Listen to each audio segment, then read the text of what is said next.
शंकर के पास बहुत समय से एक बहुत ही भली अच्छी गाय थी जिसका नाम मधु था। मधु ने काफी सालों तक शंकर को भर भर के दूध दिया। जब वो बहुत करीब हुआ करता था तब से मधु उसके पास थी और मधु की वजह से शंकर की गरीबी दूर हुई। उसका दूध इतना टेस्टी और मीठा दूध था कि सारे गांव वाले उसी के घर से दूध ले जाना पसंद करते थे। लेकिन अब समय ऐसा आ गया था कि मधु ना तो बच्चे दे सकती थी और ना दूध, वो बूढ़ी हो चुकी थी। लेकिन मधु की ही जनी हुई दो बेटियां चांदनी और रोशनी शंकर के घर में थीं। दोनों गायें अब शंकर का घर चला रही थी। अच्छा खासा दूध देती थी दोनों। इस बात से मधु को गर्व भी होता था कि उसकी बेटियां उसकी जगह दूध दे रही हैं। चांदनी, आज तो तुमने बहुत दूध दिया बहन। मुझे लग रहा है तुमने आज ज्यादा ही चारा खा लिया था। हाँ दीदी, आज मैंने कुछ ज्यादा ही खा लिया था। भूख ही इतनी तेज थी आज कि खाते खाते पता ही नहीं चला।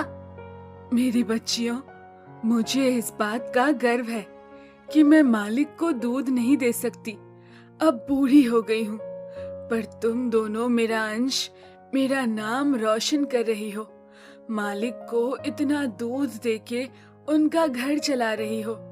मैं तो किसी काम की नहीं रही अब। ऐसा ना कहो माँ, जितना तुमने मालिक के लिए किया है उतना तो हम दोनों भी मिलके नहीं कर सकती। और जो मालिक मेरे लिए कर रहे हैं, हालांकि मालिक को मुझसे कोई फायदा नहीं हो रहा, मुफ्त का पाल रहे हैं मुझे। उनकी जगह कोई दूसरा होता तो मुझे कब का कसाई को बेच चुका होता। पर मालिक मुझे कितना प्यार करते हैं, अब भी मेरी कितनी देखभाल करते हैं। शंकर जितना प्यार चांदनी और रोशनी को करता था उतना ही वो मधु को भी करता था। उसको अपनी पुराने दिन याद थे जब उसकी बहुत खस्ता हालत थी। उसको मधु के किए का बहुत एहसास था। मधु ने उसके बाद चांदनी और रोशनी को जन्म दिया। मधु की दोनों बेटियां अब अपनी माँ का फर्ज निभाती हैं और मालिक को वो भी मधु की तरह खूब सारा दूध देती हैं। शंकर सुबह सुबह दोनों गायों से दूध लेता और अपने ऑटो में दूध डाल के शहर ले जाके बेच देता। विधि, ओ विधि। हाँ जी, कहिए। मैं जा रहा हूँ दूध लेकर शहर। शायद आज मुझे आने में थोड़ी देर हो जाए। तुम ऐसा करना, चारा काट के रख देना, फिर घर आके मैं खुद ही चारा ले आऊंगा। ठीक है। शंकर दूध निकाल के ऑटो में डाल के ले जाता है और विधि चारा काटने चली जाती है। थक गई। चारा तो मैंने काट दिया। अब ऐसा करती हूँ, चारा खुद ही घर ले जाती हूँ। पता नहीं शाम को वो कब आएंगे थके हुए। विधि चारा सर पे उठा के खुद ही घर ले जाने लगी। थोड़ा भारी होने की वजह से चारा एक जगह सर से गिर जाता है। ओहो, ये घास तो सारी गिर गई। अब फिर से समेटनी पड़ेगी। नमस्ते विधि बहन। दूंगा, मैं भी आपके और भाई साहब के बारे में ही सोचकर बोल रहा हूँ, नहीं तो सारी उम्र पालते रहोगे मुफ्त में। ठीक है भाई साहब, मैं उनसे बात करके बताती हूँ। विधि चारा सर पे बांध के घर चली जाती है, पर उस व्यापारी की बात उसे कहीं न कहीं सही लग जाती है। शाम को जब शंकर घर आता है तो विधि उससे मधु को बेचने की बात करती है। विधि, तुम पागल हो गई हो क्या? तुमने ये बात सोची भी कैसे? किसने तुम्हारे दिमाग में ये बात घुसा दी और तुम उसी के कहने पर चल रही हो? उसका क्या है, यहाँ से सस्ते भाव में ले जाएगा, आगे डबल में बेचेगा। ये व्यापारी ऐसे ही होते हैं। तो कौन तुम्हें इसका लाख रुपए देगा? मुफ्त का खिलाने से अच्छा है 7,000 तो आ जाएंगे ना। कैसी बातें कर रही हो तुम? भूल गई, आज हम जो कुछ भी है मधु की वजह से ही है, और चांदनी और रोशनी भी उसी की देन है। ओहो मेरे दयालु पति, तुम भी ना, जैसा मैं कहती हूँ वैसा ही करो। वैसे भी उससे हमें कोई फायदा नहीं हो रहा है।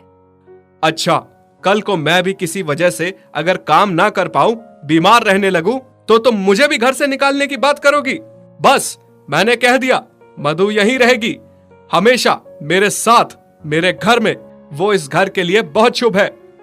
ठीक है, अगर ऐसी बात है तो मैं भी देखती हूँ कैसे नहीं जाएगी आपकी बूढ़ी गाय इस घर से। दिन रात विधि अपने पति के साथ जिद करती है मधु को बेचने की। फिर एक दिन शंकर बीवी के आगे मजबूर हो जाता है और उसे बीवी की बात माननी ही पड़ती है। अगले ही दिन विधि उस व्यापारी को घर बुला लेती है। चांदनी, देख तो जरा, ये कौन आया है हमारे घर पे? हाँ दीदी, और इसके हाथ में तो रस्सी भी है। कहीं मालिक ने हम में से किसी को बेचने के लिए व्यापारी तो नहीं बुलाया है? नहीं मेरी बच्चियों, ऐसा ना सोचो। मालिक और मालकिन बहुत अच्छे हैं, उन पे खामखा शक ना करो। मैं उन्हें बरसों से जानती हूँ, वो हम में से किसी को भी बेच नहीं सकते। हाँ माँ, तुम सही कह रही हो। शायद भगवान ना करे ऐसा दिन कभी आए जिस दिन हमें एक दूसरे से अलग होना पड़े। हम तो मर ही जाएंगे। व्यापारी शंकर की पत्नी को मधु के बदले 7,000 रुपए देता है। अरे वाह, बड़े दिनों बाद इतनी बड़ी रकम हाथ आई है। लेकिन शंकर इस बात से बहुत दुखी था। उसे बहुत बुरा लग रहा था कि ये कैसी औरत है, चंद पैसे के लिए घर की लक्ष्मी को ही बेच रही है। थोड़ी देर बाद शंकर मधु के पास आता है और उसके सर पे हाथ फेरता है। मुझे माफ कर दो मधु, पत्नी की जिद के आगे मुझे तुम्हें बेचना पड़ रहा है। उसे लगता है कि तुम अब बूढ़ी हो गई हो, हमारे किसी काम की नहीं हो अब। हो सके तो मुझे माफ कर देना। ये सुन के मधु, चांदनी और रोशनी को बहुत बड़ा झटका लगता है। माँ, तुम्हें तो बड़ा यकीन था ना मालिक पे। देखा कैसा यकीन तोड़ दिया एक ही झटके में। आपने इनके लिए इतना कुछ किया, दूध के साथ अपना खून भी निचोड़ के दिया। जब इनका घर गृहस्थी बन गई तो अब इनको लगने लगा आप किसी काम की नहीं हो। कल को ये लोग हमारे साथ भी ऐसा ही करेंगे। अब क्या होगा माँ? ये व्यापारी आपको कसाई को दे देगा। हाँ माँ, सच कहते हैं, इंसानों को जिस चीज से फायदा होता है उसको रखते हैं। अगर वो चीज किसी काम की ना रहे उसे नहीं रखते। बहुत मतलबी होते हैं ये इंसान। बुरा तो मुझे भी बहुत लग रहा है मेरी बच्चियों, पर मेरी भी समझ में नहीं आ रहा मालिक ऐसा क्यों कर रहे हैं।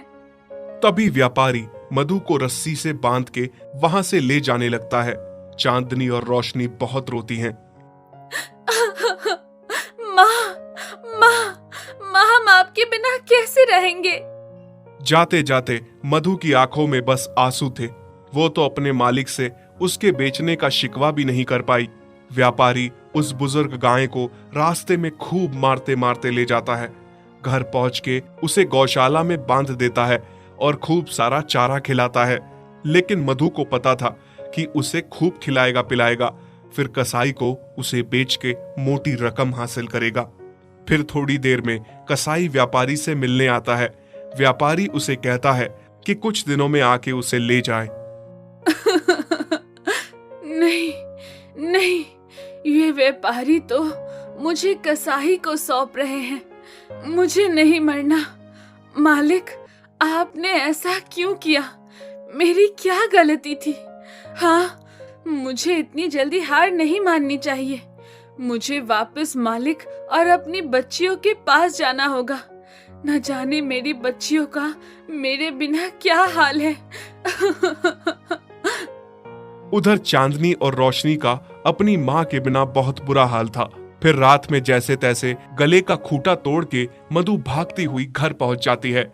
चांदनी और रोशनी को जैसे ही अपनी माँ दिखती है, उनके लिए मानो सवेरा हो जाता है। मधु अपनी दोनों बच्चियों को गले से लगाती है। माँ, आप आ गई। अब हमें छोड़ के कभी मत जाना। हम आपके बिना मर जाएंगे माँ। हाँ मेरी बच्चियों, मैं अब कभी भी नहीं जाने वाली हूँ। सुबह जब शंकर दूध निकालने गौशाला में आता है और वहां वो मधु को देखता है तो बहुत खुश हो जाता है। उसके सर पे हाथ फेर के प्यार देता है।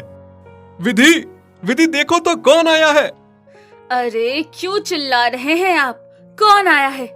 हाँ, ये मधु ये वापस कैसे आ गई? देखा, मैं ना कहता था, मधु हमें बहुत प्यार करती है, उसको हमें नहीं बेचना चाहिए। तुम चुप रहो जी। चिल्ला के तो ऐसे बुला रहे थे जैसे पता नहीं क्या हो गया। इस बूढ़ी बेकार गाय को मुफ्त का खाने की आदत हो गई है। मैं कहती हूँ जल्दी इस व्यापारी को बुलाओ, उससे पैसे लिए हैं, यहाँ आके इसे ले जाए। शंकर मजबूर होकर फिर से उसी व्यापारी को बुलाता है मधु को ले जाने के लिए। भाई साहब, इस बार इस गाय को मोटी रस्सी से बांध के ले जाना ताकि दोबारा लौट के ना आए। माँ, ये फिर से आपको भेजने की तैयारी में है। कोई बात नहीं बेटी, मालिक ने अगर मेरे लिए यही सोचा है तो यही सही। इस बार मैं लौट के नहीं आऊंगी। बस मेरे जाने के बाद तुम दोनों अपना ख्याल रखना। नहीं माँ, ऐसा ना कहो। व्यापारी मधु को फिर से ले जाता है, पर इस बार मधु जाने में कोई जिद नहीं करती, क्योंकि उसे पता था उसकी जिद करने का कोई फायदा नहीं। वो अगर फिर से लौट आई तो मालकिन उसे फिर से भिजवा देगी। इधर चांदनी और रोशनी का रो रो के बुरा हाल था। दोनों ने माँ की याद में खाना पीना छोड़ दिया था। दोनों बीमार हो गई थी, दूध देना छोड़ दिया था। देखिए ना जी, किसकी नजर लग गई हमारे घर को। चांदनी और रोशनी कितनी बीमार है, खाना पीना छोड़ दिया है दोनों ने। इतना अच्छा कारोबार हमारा बंद हो गया है।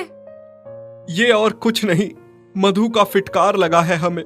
बोझ थी ना वो तुम्हारे लिए, जबरदस्ती उसे बेच दिया। जिसने शुरू से हमारा साथ दिया, बाद में जब वो तुम्हारे किसी काम ना आने लगी तो उसे बेच दिया। खुद गर्ज औरत, इनको भी इनकी माँ से अलग कर दिया। ये तो होना ही था, मुझे अपने साथ पाप का भागीदार बना दिया तुमने। आप सही कह रहे हैं जी, बहुत बड़ी गलती हो गई है मुझसे। मैं आपके आगे हाथ जोड़ती हूँ। आप उस व्यापारी के पैसे लौटा दीजिए और मधु को घर ले आइए। अगले दिन जब शंकर और विधि मधु को लेने व्यापारी के घर जाते हैं तो वहां वो देखते हैं कि व्यापारी ने मधु को कसाई को बेच दिया है और कसाई मधु को ले जा रहा है। अरे कौन हो तुम और मेरी मधु को कहाँ ले जा रहे हो? कहाँ ले जा रहा हूँ मतलब? मैंने इसे खरीदा है, वो भी डबल भाव में। मैं तुम्हें इसके भी डबल पैसे दूंगा। मेरी गाय मुझे वापस कर दो। ठीक है, ले लो, मुझे तो पैसे से मतलब है, पर इस बूढ़ी गाय में रखा क्या है? वो तुमसे मतलब नहीं है। तुम बस पैसे लो और हमारी गाय को वापस करो। शंकर और मधु कसाई को पैसे देते हैं और मधु को वापस ले आते हैं। मधु, मुझे माफ कर दो। मैं कितनी गलत थी। मैंने तुम्हारे साथ कितना गलत किया।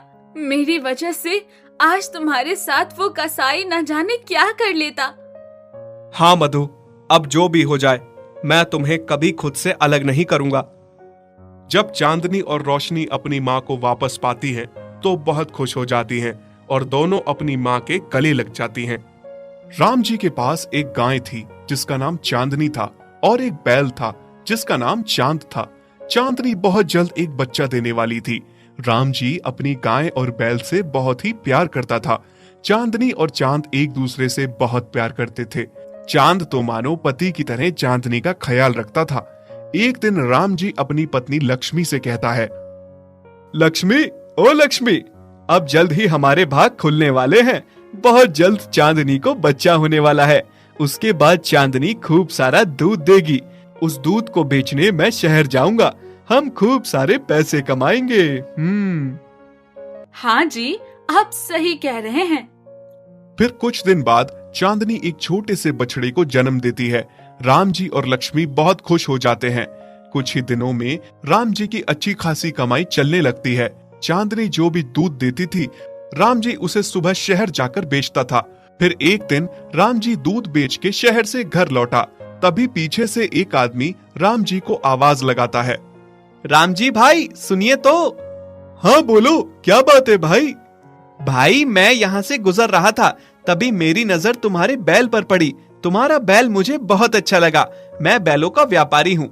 मैंने देखा तुम्हारे पास तो एक ही बैल है। तुम एक बैल का क्या करोगे? मैं तुम्हें इसके अच्छे दाम दूंगा। अगर तुम चाहो तो मुझे बेच दो। नहीं नहीं भाई, मुझे अपने बैल से बहुत प्यार है। उसके यहाँ रहने से मेरा कोई नुकसान नहीं है। मैं उसे नहीं बेचना चाहता। ठीक है भाई, कोई जबरदस्ती नहीं है, पर तुम जब भी इस बैल को बेचना चाहो तो मुझे ही बेचना। फिर वो आदमी वहां से चला जाता है। पीछे खड़ी लक्ष्मी सारी बातें सुनती है और रात को खाना खाते समय राम जी से कहती है, आपने उस आदमी को बैल बेचने से मना क्यों किया जी? तो तुम क्या चाहती हो? मैं चांद को बेच दूं? जानती हो ना, जब हमारे पास कोई नहीं था तो हमें छोटा सा चांद रास्ते में मिला था, और फिर जब से हम उसे घर लाए हैं तो मानो हमारी किस्मत ही बदल गई। उफ, आप कितना दिल से सोचते हैं जी। ऐसा कुछ नहीं है, और अगर कुछ ऐसा है भी तो क्या? सारी उम्र उस बैल को मुफ्त में पालते रहना है क्या? उसका तो हमें कुछ फायदा भी नहीं है। उफ, सेठ कितना अच्छा दाम दे रहा था। मैं कह देती हूँ, आप कल ही सेठ से बात करिए और इस चांद को बेच दीजिए। राम जी चांद से बहुत प्यार करता था। वो उसे बेचना नहीं चाहता था। पत्नी के दबाव में आके चांद को सेठ को बेचना पड़ता है। अगले दिन सेठ बैल को लेने आता है। सेठ चांद को ले जाने के लिए रस्सी खोलता है। तभी चांदनी चांद से कहती है, ये कौन है? और चांद तुम्हारी रस्सी क्यों खोल रहा है? मुझे तो ऐसा लग रहा है मालिक ने मुझे बेच दिया है। ये मेरा नया मालिक है। नहीं नहीं चांद, ऐसा मत कहो।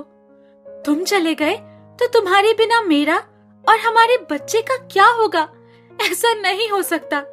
चांदनी, मैं भी तुम दोनों के बिना कैसे रहूंगा? पर मालिक ने ऐसा क्यों किया? हाँ, शायद मैं उनके अब किसी काम का नहीं रहा हूँ, इसलिए मुझे बेच दिया। फिर सेठ रस्सी खोल के चांद को वहां से ले जाने लगता है। ये सब देख के राम जी को बहुत दुख हो रहा था। चांद पीछे मुड़ मुड़ के चांदनी और अपने बच्चों की ओर देख रहा था। चांदनी का भी रो रो कर बुरा हाल था। वहीं दूसरी ओर लक्ष्मी खुश थी कि चांद को बेच के अच्छा दाम मिला। रास्ते में चांद को सेठ ने खूब मारा। घर पहुंचने में पूरा दिन लग गया। चांद को बहुत बड़ी गौशाला में बांध दिया गया, जहां और भी बहुत सारे बैल थे और खाने को सूखी घास दी गई।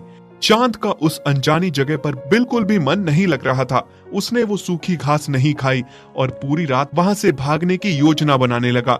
वहीं दूसरी तरफ चांदनी ने भी चारा नहीं खाया। वो भूखी प्यासी ही थी। चांद जिस रस्सी से बंधा था उसे उसने खींचकर तोड़ दिया।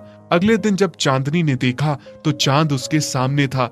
चांदनी को अपनी आंखों पर यकीन नहीं हो रहा था कि चांद लौट आया था। अब मैं तुम्हें छोड़कर नहीं जाऊंगा। सच? तभी राम जी बाहर आकर देखता है चांद लौट आया है। उसे अपनी आंखों पर यकीन नहीं हो रहा था। लक्ष्मी, अरे ओ लक्ष्मी, देखो तो कौन आया है। कौन आया है? देखो, चांद लौट आया है। अब मैं उसे जाने नहीं दूंगा। तुम क्या इसके लौटने पे खुश हो रहे हो? सेठ को बुलाओ, इसको यहाँ से ले जाए। हाँ, इस बैल को फ्री का खाना खाने की आदत है, तभी वापस आ गया है। अगले दिन सेठ फिर से चांद को ले जाने आता है। ये फिर से आ गया। नहीं नहीं, मैं नहीं जाऊंगा। हे भगवान, मालिक ऐसा क्यों कर रहे हैं? क्यों हमें अलग कर रहे हैं? सेठ चांद को फिर से ले जाने लगता है। इस बार वो उसे मारता नहीं है। घर पहुंच के उसे गौशाला में बांध देता है। उसे फिर से सूखी घास खिलाई जाती है। चांद को इस बार एक मोटी रस्सी से बांध दिया जाता है ताकि वो भाग न सके, पर फिर भी वो वहां से भागने के बारे में सोचना नहीं छोड़ता। इस बार भागूंगा तो चांदनी और अपने बच्चों को लेकर कहीं दूर जाऊंगा ताकि फिर से हमें कोई अलग ना कर सके। वहीं दूसरी ओर चांदनी चांद के बिना बहुत उदास थी। उसके लिए चांद के बिना रहना एक एक दिन मुश्किल हो रहा था। उसने खाना पीना छोड़ दिया था। ये देखकर राम जी और लक्ष्मी बहुत दुखी हो रहे थे।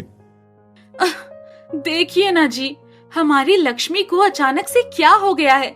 अच्छी भली थी, अचानक से इतनी बीमार कैसे हो गई? ये सब तुम्हारे कारण हुआ है। तुम्हारे साथ मैं भी इस पाप का भागीदार बन गया हूँ। हाँ, मेरे कारण? मैंने क्या किया? क्या तुम अंधी हो गई हो? तुम्हें दिखता नहीं है चांद और चांदनी का प्यार, वो दोनों एक दूसरे से कितना प्यार करते हैं। चांदनी का बच्चे का बाप भी चांद ही है। तभी चांद भाग भाग कर अपने परिवार के पास लौट आता है और हमने किसी के परिवार को तोड़ा है, इसका पाप तो हमें जरूर लगेगा। आप सही कह रहे हैं जी, मुझसे बहुत बड़ी भूल हो गई। पैसों के लालच में मैंने ये क्या कर दिया। आप कल ही जाकर सेठ को उसके पैसे वापस कर दीजिए और चांद को घर ले आइए। उधर चांद पूरी रात रस्सी को तोड़ने में लगा रहता है। आखिरकार उसकी मेहनत रंग लाई। वो उस मोटी रस्सी को तोड़ने में कामयाब हो ही जाता है और रात में वहां से भाग जाता है। रात के अंधेरे में वो रास्ता भटक जाता है और चलते चलते बहुत थक जाता है। ऊपर से भूख और प्यास से बहुत बुरा हाल था। फिर चांद को एक जगह हरी घास का खेत दिखता है। चांद उस खेत में घुस जाता है और घास खाने लगता है। तभी कुछ लोग उसे घेर लेते हैं और पकड़ के एक छोटी सी अंधेरी गौशाला में बांध देते हैं। यहाँ पहले से बहुत दुर्बल पड़े हुए डरे जानवर थे। राम जी अगले दिन सेठ के पास चांद को लेने के लिए पहुंचता है, पर सेठ से उसे पता चलता है कि चांद फिर से भाग गया। राम जी आके अपनी पत्नी को बताता है। दोनों चांद के लिए बहुत चिंतित होते हैं। हमारा चांद कहाँ गया होगा? अभी तक तो वो घर पहुंच जाता, पर उसका कोई अता पता ही नहीं है। कहाँ गया होगा वो भूखा प्यासा? आप सही कह रहे हैं जी, पर आप चिंता मत करिए, सब ठीक हो जाएगा। वहीं दूसरी तरफ चांद का उस कैद में दम घुट रहा था। वो सोच रहा था भगवान ने उसकी कितनी बुरी किस्मत लिखी है और कितना और दुख देखना बाकी है। मुझे तो लग रहा है कि मैं अब मर जाऊंगा। नहीं नहीं, इतनी तकलीफ उठाने के बाद अब मैं हार नहीं मानूंगा। मुझे कुछ भी करके अपने बच्चों और चांदनी के पास पहुंचना है, बस। तभी चांद दीवार को तोड़ने की सोचता है, क्योंकि दीवार कच्ची थी। उसने सींग मार मार कर दीवार तोड़ दी, लेकिन तभी वहां गौशाला का मालिक आ जाता है और चांद को बहुत मारता है। चांद को इतना मारा जाता है कि वो जमीन पर गिर जाता है। अब मैं तुम्हें और अपने बच्चों को लेकर कहीं दूर चला जाऊंगा, जहां हमें कोई अलग ना कर सके, कोई हम पे अपना हक ना जता सके। तभी लक्ष्मी चांद को वापस पाकर खुश होकर कहती है, चांद, तू आ गया। मुझे यकीन था तू जरूर आएगा। अजी सुनते हो? देखो तो कौन आया है। कौन आया है? हमारा चांद वापस लौट आया है। क्या? चांद आ गया? तभी राम जी रोते रोते उसके सर पे हाथ फेरता है और कहता है, मुझे माफ कर दो चांद, मैं तुम दोनों का गुनहगार हूँ। मुझे कोई हक नहीं बनता कि किसी के परिवार को तोड़ूं, और मैंने ये पाप किया। मुझे बहुत पहले ही ये सब नहीं करना चाहिए था। अब मैं तुम्हें कहीं नहीं बेचूंगा चांद, हम सब साथ रहेंगे। चांदनी, मुझे लग रहा है कि मालिक और मालकिन अब समझ गए हैं। अब वो दोबारा ऐसा नहीं करेंगे। अब हमें भी इनको मौका देना चाहिए। हाँ, तुम सही कह रहे हो। और वैसे भी गलती भी तो इंसानों से ही होती है, और अंत भला तो सब भला। और फिर सब खुशी से रहने लगते हैं। यदि आप ऐसी कहानियां और देखना चाहते हैं तो हमारे चैनल को सब्सक्राइब करें और बेल आइकन पर क्लिक करें, ताकि हमारी सारी नई वीडियोस आप सबसे पहले देख सकें।